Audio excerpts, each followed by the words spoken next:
Sumainyo ang Panginoon.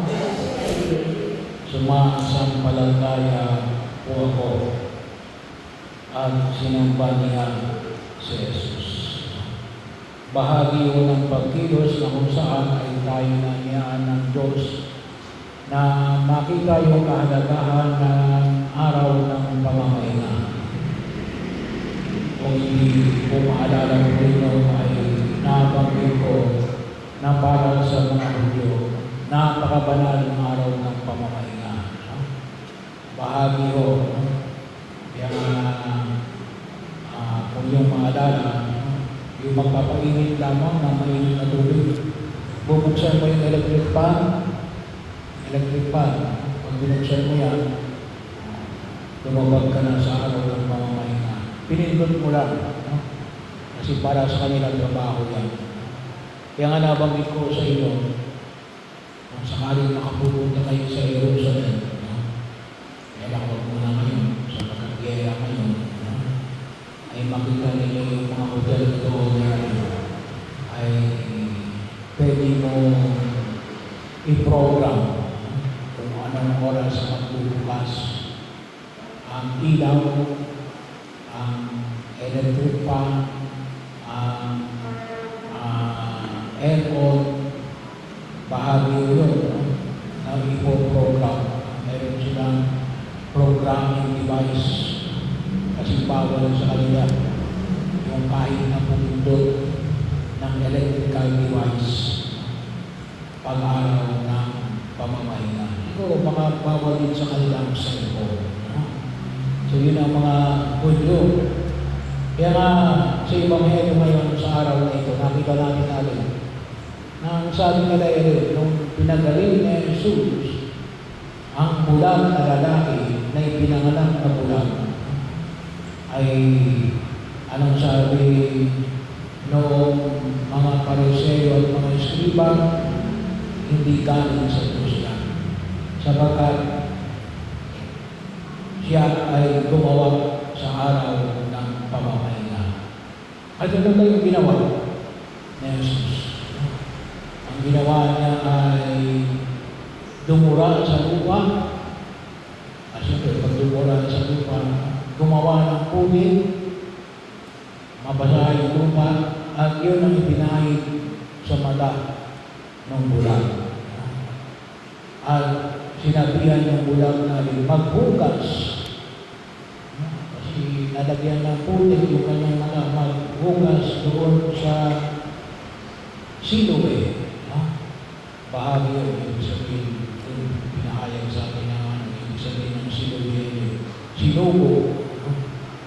So, gumaling itong bulag na itong lalaki na bulag na ipinanganak na bulag. So, bahagi yun. Pero hindi nila tinatanggap na galing sa Diyos sapagkat ano nakita nila?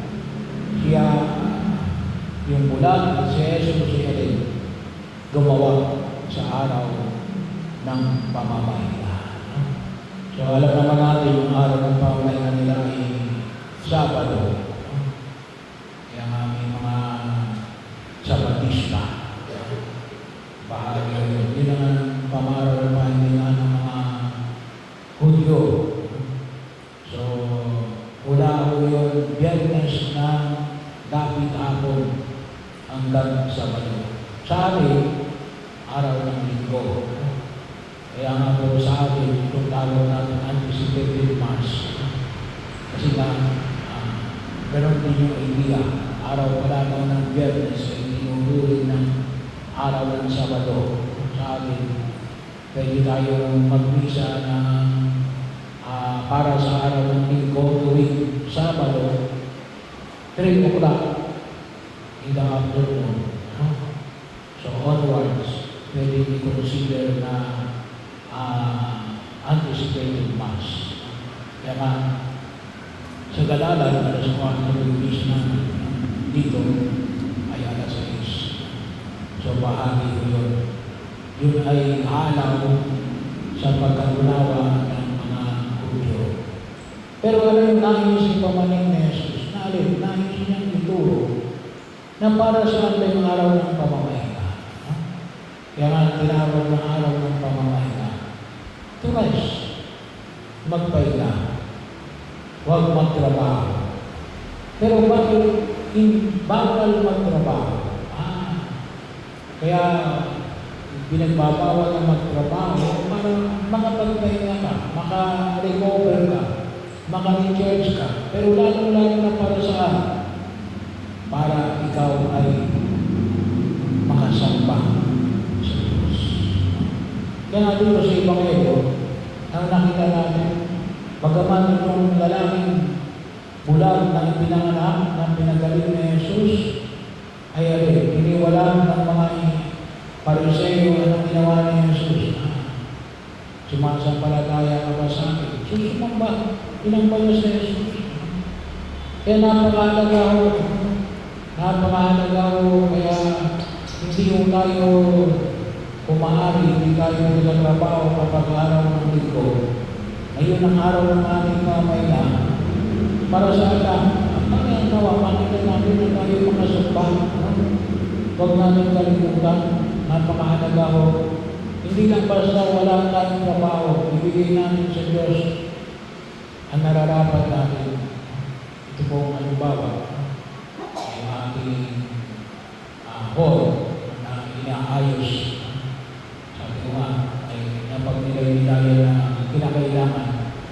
Hindi kasi naabot yung pera natin kapag concrete slab, medyo mabigat. Pero sana nga gusto ko concrete slab. Pero hindi kakayanin ng pera. Kaya anong nilalagay? Bubong na yero. So, kanina bago pumunta sa dalanan, ang sabi sa akin yung nagumulo sa pagtatrabaho. Ayaw magtatrabaho kami bukas. Bawal. Bawal magtrabaho. Linggo bukas.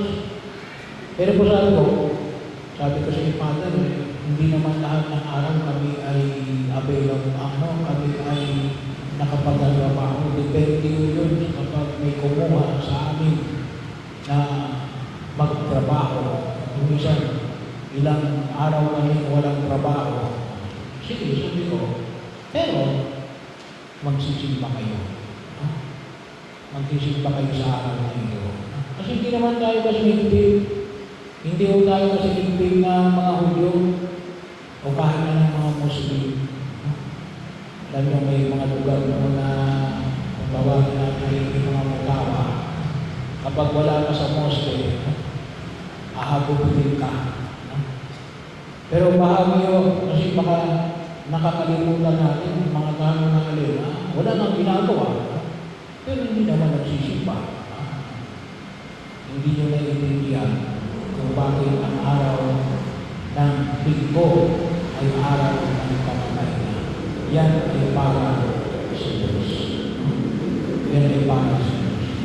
Sapagkat baka nakita nyo lahat ng inyong pagkilos ay maaaring gawa lamang ng kaisipan ninyo natin na para lamang kayo magtrabaho ng magtrabaho pero hindi nyo nakakilala ang Diyos ay sayang.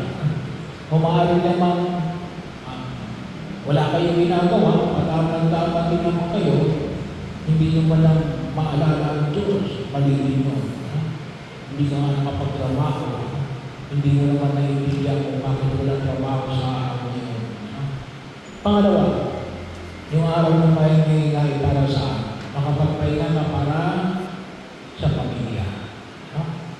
Sa pamilya, kasi bahagi yun, that is the process na mga tao na iyong minamahal. Ay bahagi yun, hindi pwede na sa dami ng aming ginagawa, makalimutan ang pamilya. Napakahalaga yung pamilya. Kahit na sa gitna ng maraming ginagawa, may panahon dapat sa pamilya. Baka dumating yung pagkakataon, ay tayo ay magsisi, mag-regret. Bakit? Maraming linggo ang nasayang, maaring sa trabaho, sa barkada, pero nakakalimutan ng pamilya. Ano? Ay nakakalungkot. Yun ang punong sinabi. Yun the greatest na napakalapit para sa amin. Biologically, kahit na sabihin spiritually, yung bawat pamilya ay mahalaga ho na mabigyan natin ng pagkataon na magkasama-sama. Kasi nga, kapag naman magsilaki na yung inyong mga anak, hindi nyo na makikita yan. May kanya-kanya na rin pamilya yan. Yung kanilang magiging tuod yan, yung kanilang sariling pamilya. Kaya may ganyan yung ibinibigay sa pamilya. Huwag natin sayangin. Kasi bahagi yung atong sa bawat pamilya, sabi na, kung natin nakilala ang Diyos, at doon tayo natuto kung ano yung pinag-uutos ng Diyos, na walang iba kundi ang alin. Ang pag-ibig sa Diyos, ang pag-ibig sa kapwa. Saan natin mo na natutunan yan? Sa loob ng pamilya. Napakahalaga ho ang bawat pamilya. Huwag natin sayangin, lalo-lalo na sa araw ng pamahay.